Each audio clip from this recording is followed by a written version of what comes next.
Mackaay. Lunch Eater. Chapter 1. No one ever accidentally takes your lunch. How many times have you accidentally opened up the fridge at your job and taken someone else's lunch? Not ever. It doesn't happen. Some people would have you believe that this is an accident. They took your triple stack BLT without realizing. How were they supposed to know that the honey mustard chicken salad in glassware they have never purchased was yours?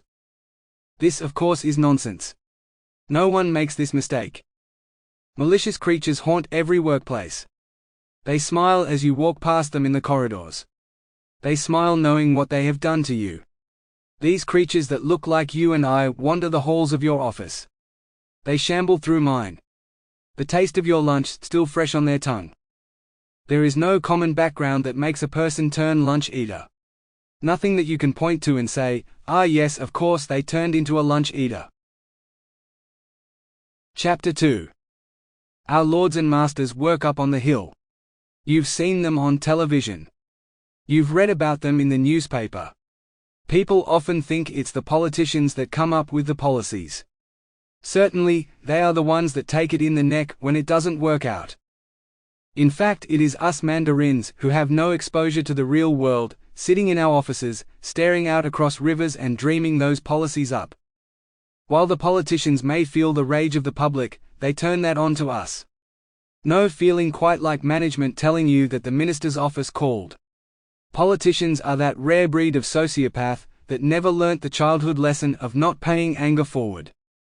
And yet, like an abused spouse, we keep shuffling into the office to be beaten by our lords and masters. Which you could say is what they pay us for. Of course, it does mean that you learn an odd brand of fear that you don't experience outside of the service. You hang on their every word. Scanning newspapers and talkback radio summaries. Scouring media statements like they are some arcane incantation. In case one of the politicians has said something that has blown up 6 months of work. Or that will consume the next 2 years of your life. Or that actually affects you as a human being. Not that you are supposed to be a human being. They drum it into you in university. You are a vessel for the politician's words to come to life. Like you are a savant channeling words from a higher plane. You are not supposed to be political despite working so close to politics. Some do it better. I like to consider myself one of them.